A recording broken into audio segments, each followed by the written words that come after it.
Thanks, Kristen, and thank you to Barnstable Town Hall for hosting us. We also have the Community Media Center who's going to help us do this editing. As I said, we're attempting to record this so we can have it on our website to refer back to. So the Cape Cod Foundation, we were established in 1989. As Kristen said, last year was our 25th anniversary.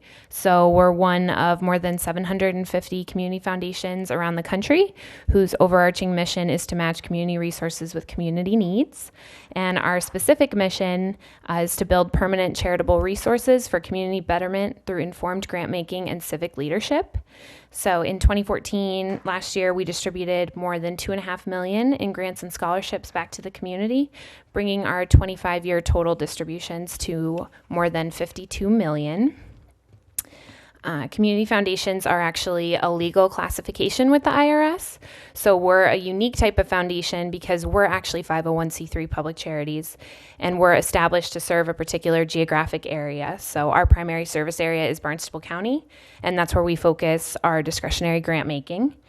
We currently have over 250 funds, no two of which are exactly alike. And we're essentially, we act as a charitable community trust and accomplish our mission in a variety of ways, including what's listed. So work with donors to establish endowment funds, manage agency endowments for nonprofits, provide technical assistance and training, writing grants to larger foundations, and playing a role as a neutral facilitator on community-wide issues.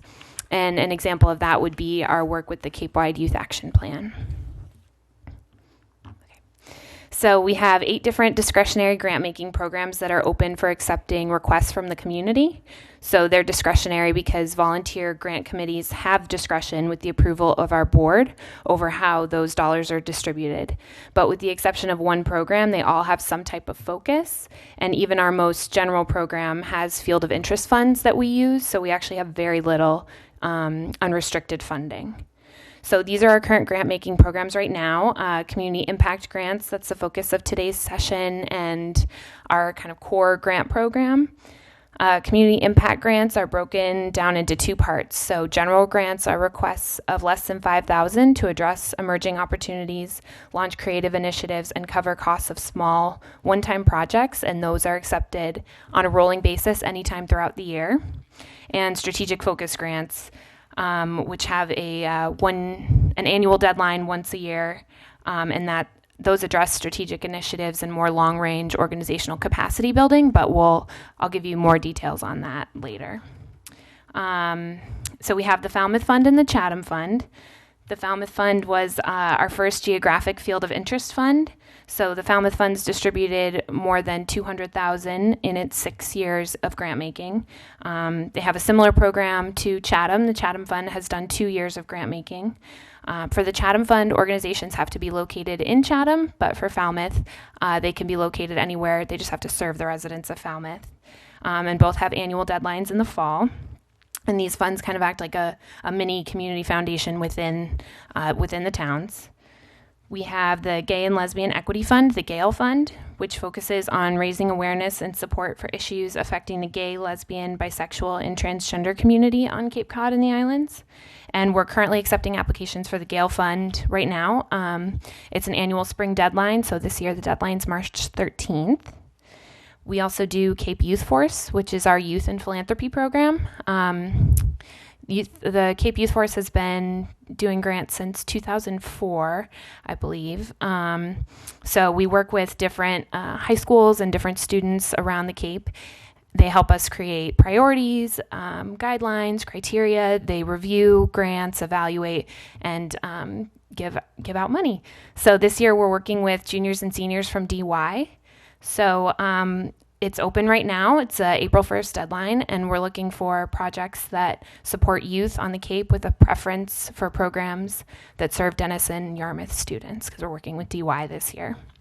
And all this information is on our website along with the applications, and we'll talk about details shortly. The Vito Pini Fund, that was established to support teachers and programs at private schools on Cape Cod that might otherwise fall outside of the school's budget or may not be fully funded. The preference is for private schools, but charter schools are also eligible to apply, and the deadline for that's rolling throughout the year. The one with all the letters supports fire and rescue projects and activities in the towns of Brewster, Chatham, Eastham, Harwich, and Orleans. The annual deadline for that is in the fall. And we also have the Thomas McGowan Fund for Animals, which was established for the protection and welfare of animals, and that's a rolling deadline throughout the year. We also contract with local organizations to support their grant making. We're in our 5th year of serving as the grants manager for the Community Health Network area, the CHNA, for the Cape, for their grants. CHNA is currently in a grant cycle right now and accepting applications for projects and programs that address issues that eliminate disparities, promote wellness, and prevent or manage chronic disease for individuals who are elderly and or persons with disabilities. And the deadline for that is March 13th. Some of our donor-advised funds also have grant-making programs, like the Rogers and Gray Charitable Foundation Fund is a fund of ours. Are there any questions kind of about general foundation grant programs before we dive into community impact grants? Nope. Okay. All right. So we fund across all areas for community impact grants, health and human services, environment, arts, education. And as I mentioned, our discretionary grant making is focused on Cape Cod, Barnstable County. The Community Impact Grant Program is very competitive. We typically receive around $700,000 in requests annually through this grant making program alone. So we continue to refine our process and with the intention of making fewer grants than we have in the past, but for larger dollar amounts. But our grants are still rather small. So the foundation's rarely a sole financial supporter of projects, and anticipate that other resources will be sought to accomplish budget goals. So where does the money come from? So the majority of our funding distributed annually from the foundation is from donor-advised funds, and only a small amount available is through the Community Impact Grant Program. Community Impact Grants, the funding for that comes from unrestricted and field of interest funds, but organizations don't have to apply to any certain fund. We do that on our end. To the first point, we distributed over $2.5 million last year, and only about $55,000 of that was for the Community Impact Grant Program. So that's just one piece of what we do, but we also work closely with donors, work closely with them on projects. We send our Partners in Philanthropy newsletter twice a year to all of our fund holders with unfunded and underfunded projects. We're also out in the community as much as possible, learning about projects so we can be proactive with our donors. So applying for a grant through us is just kind of the first step in a process of funding. Yeah, so the Partners in Philanthropy newsletter that we do, so any request, any proposal that comes through any one of our grant programs and is unfunded or underfunded, which is many of them, that's how we send out for the Partners in Philanthropy newsletter. So twice a year, we send a newsletter to all of our fund holders listing all the projects and programs that came through our grant programs, so that they can learn more about them. They can call and ask questions if they want to support, if it's something, and that happens a lot. So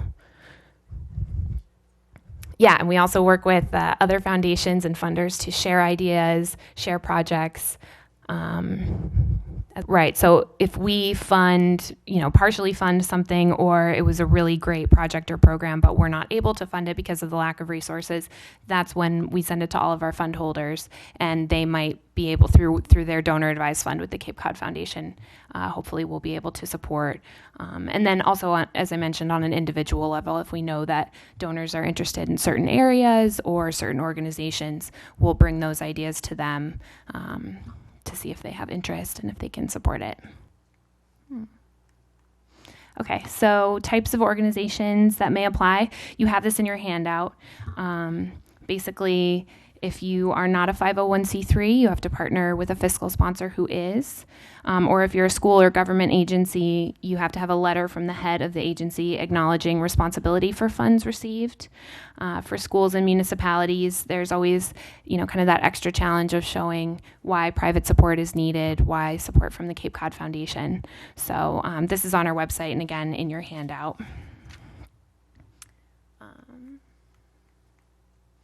And this is pretty self-explanatory.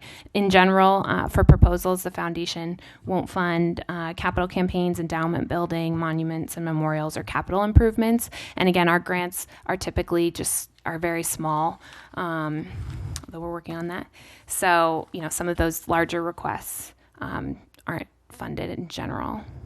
The factors considered when reviewing proposals. This is in your handout as well. This is really important. This is what the committee is looking for in a proposal.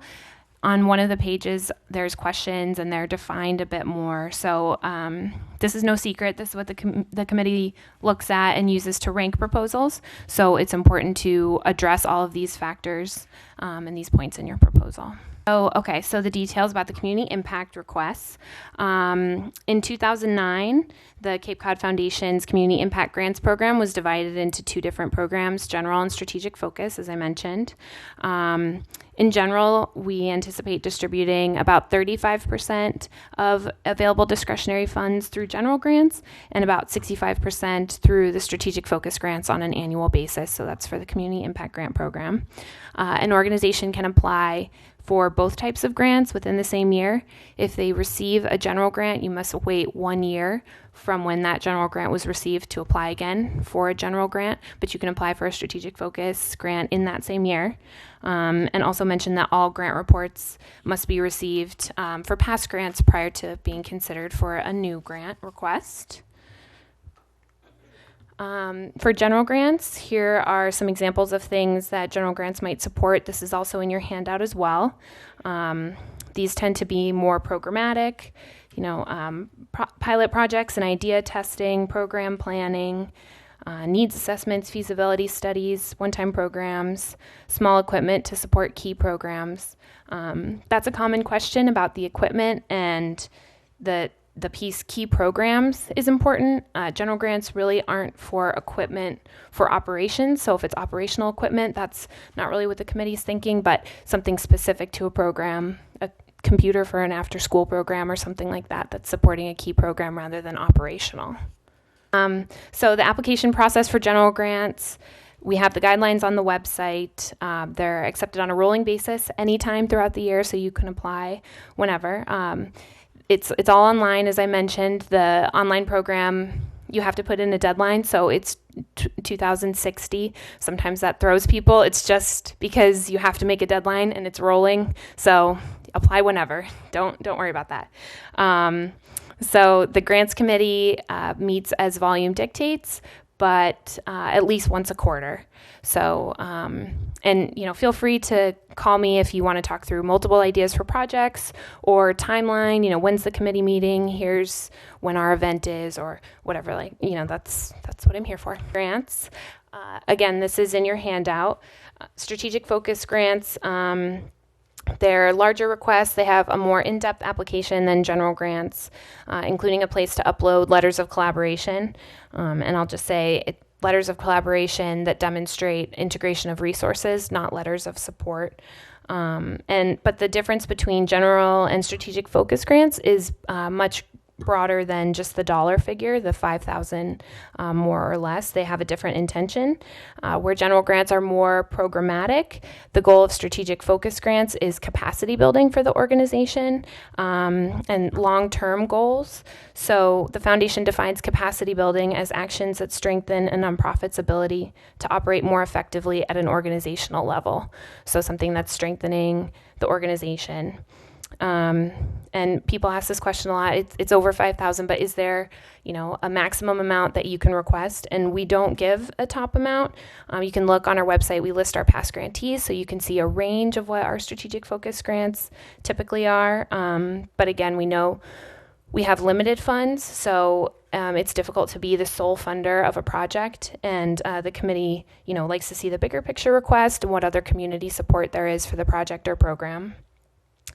So some things that strategic focus grants might support are listed, and this is in your handout.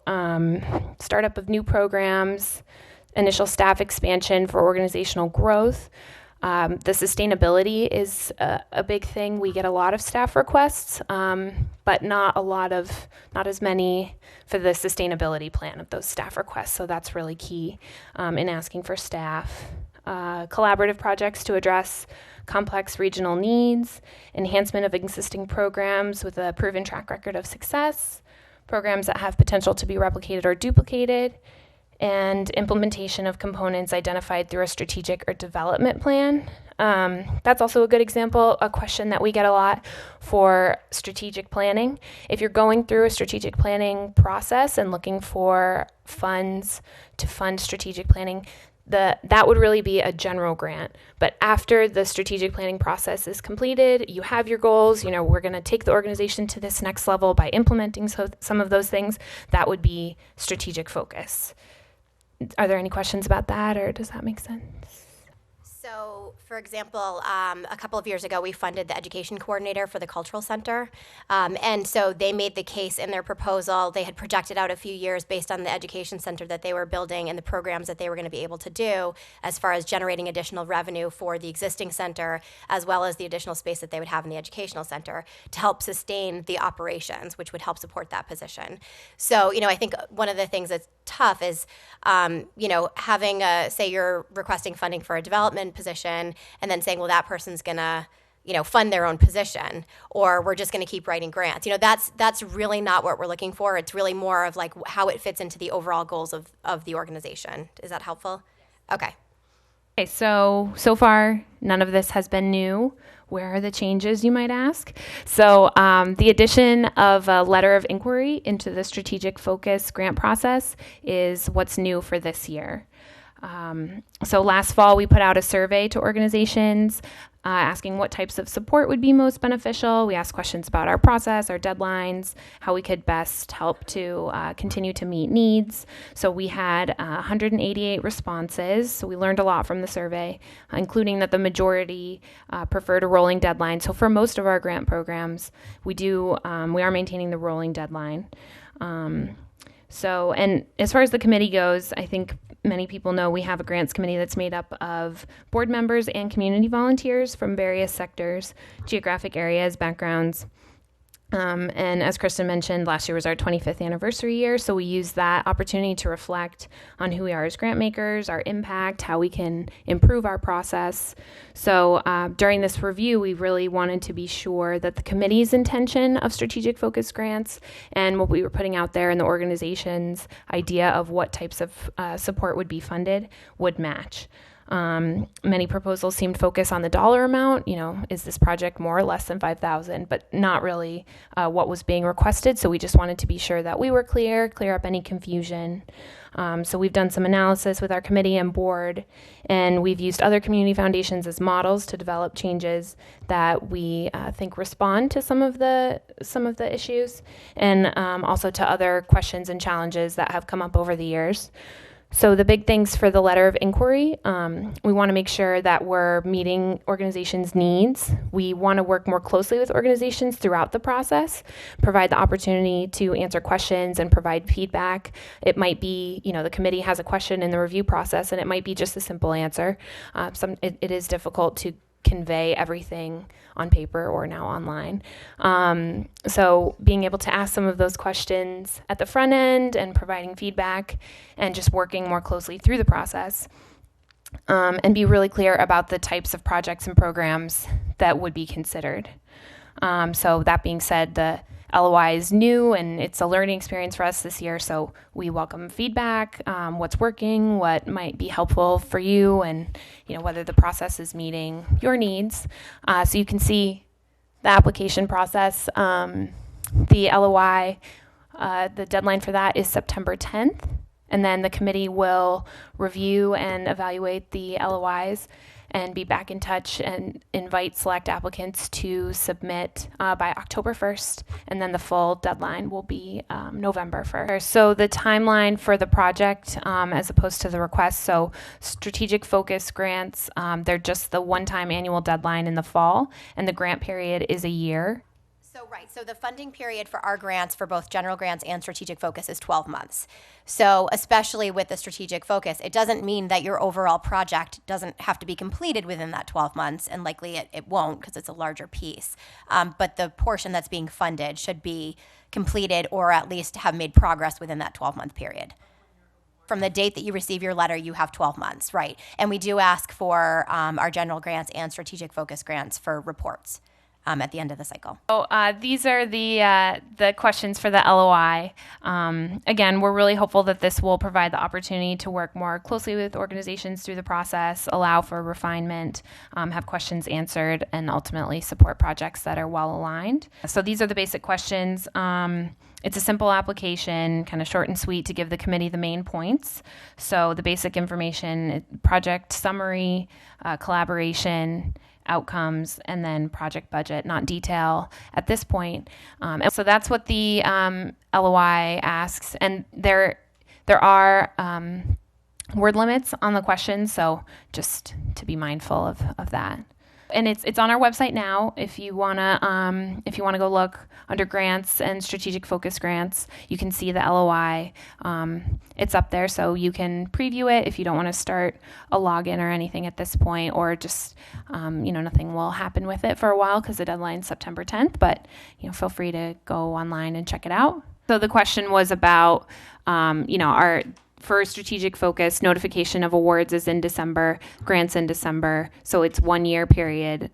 Next December, the grant award would be due, but you can still apply for a strategic focus grant the following year or submit an LOI. So I guess also the question is if it was for the same project. Is that what your question was for the? Okay, all right. Okay, because I do think that obviously our committee would be in the decision-making process around when your report would be due. So if it was the continuation of the existing program that had already been funded, hopefully your progress would be evident with your new LOI. So we have made strategic focus grants for multiple years. One at a time, but for similar programs to continue. Exactly. Yep. So just to touch on project budget for a second, the last page in your handout is a really simple version, a really simple project budget, but just some things to point out, that it's important to show both income and expenses, including in-kind contributions, and also include anticipated sources of income, so pending grant requests, note where those are pending. I also have up here, in 2013, the value of a volunteer hour in Massachusetts was $27. We all know that in-kind contributions and volunteer is critical to the work that we do, and that should be included. That's important. Another point about budgets, every proposal needs a project budget. So even if your project only has one line item, you still have to include it as a project budget. And please also consider any income or expenses related to the projects for which you're requesting funding. So our committee wants to see the bigger picture of the project. So if you're requesting funds for literacy materials, but it's part of an after-school program, the committee wants to see the whole program, how it fits in, where the request goes, where that funding would go. And also indicate the request from the foundation. The ask should be very specific.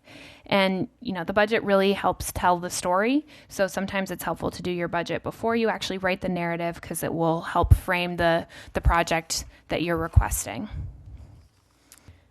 There's, under CapeCodFoundation.org is our website, receive grants, current grants. And just some notes about the online program. We've been online for a couple years now, so you might be familiar, but you'll get a confirmation email when you create an account or start an application. And we recommend using a standard login for your organization. So if you have an info@ or something address, and that way all of your information will be in one place rather than under a bunch of different accounts, having your different proposals there. We now have the common grant application, which is really, it's the first page of all of our grant applications, is the same. So it's not actually a separate application, but it's intended so that when you fill out, the organization's name, address, upload the 501c3 letter, mission statement, you only have to fill that out once for all of our grant programs. So the next time you go to start a new one, that will automatically populate. You can edit it if something changes, but that's why that appeared there magically. There is maximum word counts on questions. So, and if you preview the applications, which you can do before you create an account or actually start an application, the word limits don't show up on the preview. So just to note that. And for programs with a deadline, you can edit the application even after you submit up until the deadline. But for rolling deadlines, once you submit, it's done. It's kind of some general proposal information. Of course, important to know the funder. Don't contact a funder without having read their guidelines or been on the website. Following the guidelines is important. We include information on all of the details we'd like to see, how the committee wants the information presented. Sometimes simple mistakes can disqualify a proposal. The committee reads many proposals at once, so they like to see consistency about how the information's presented. The proposal shouldn't be dictated by the guidelines, but guided by the guidelines. So, you shouldn't make a proposal fit within a funder's guidelines if you have to force it. Maybe it's not the right fit. And again, that's, staff doesn't vote, but that's what we do. So call me at any time if you want to talk through multiple ideas or timelines, or just have questions about what the right fit might be or where something belongs. Even if you haven't done this kind of work, why are you proposing it? How are you going to accomplish it? The budget is very important. And if you're referring to collaborating organizations, make sure you have current letters of collaboration and that they know that you are putting that in your proposal. Proposal writing can also help you do program planning or program design. And if you're not funded, always follow up for feedback. Again, that's part of what our intention is with the letter of inquiry, is so we can have more of those conversations on the front end rather than after the fact, and we can work more closely through and answer questions on both sides. If a proposal isn't fully designed, it's usually evident to the reviewer, so it's good to spend some time thinking about how the program will work, and sometimes ask someone who isn't involved to review the proposal, so they can see how much information is there without it being too technical. But we are looking into, for strategic focus, maybe doing a budget template or format. We piloted it this year with the Falmouth Fund to have a template. Just for the consistency's sake. So we are considering that. But again, that would be down the line in the fall, only after, if invited to submit a full proposal. The grant reports, we don't have a template. It's simple. We just say, a one-page narrative, challenges, successes, and the financials. So including the budget, how things were spent, and talking back to your original proposal, if things were pending from other places, did they pan out? Or if there was a gap, how did you meet those budget goals? Following up on what Dare had mentioned about the survey that we did last year, as part of our planning and looking at our role in the community and trying to be more proactive with our grant making, we were also looking at other services that we can and have in the past provided to nonprofits in terms of capacity building workshops and trainings. And historically, the foundation has been able to kind of do that on a one-off basis. Again, we don't have a lot of discretionary funds to set up like a nonprofit resource center, although that's our goal in the future.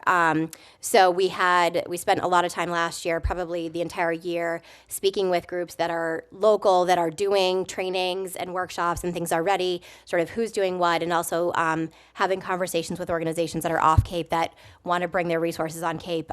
So we did a lot of those individual conversations, and now we're to the point where we're bringing those groups together to really look at how we can create more of a cohesive training system, calendar, whatever that might look like for Cape Cod, because we all know it's hard to get to that 2-hour training at 8 o'clock in the morning in Boston, especially this time of year. So that's something that we're really committed to moving forward with this year, and trying to, at the very least, coordinate calendars with training schedules.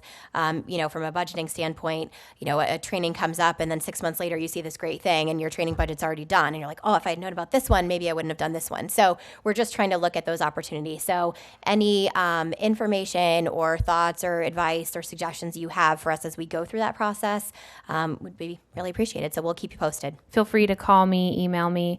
That's what I'm here for, and want to work with you. Again, the letter of inquiry, we don't want organizations spending a lot of time on a long proposal that might not fit, or there's simple questions that could be answered. So, and we also want feedback. So I think the more communication, the better.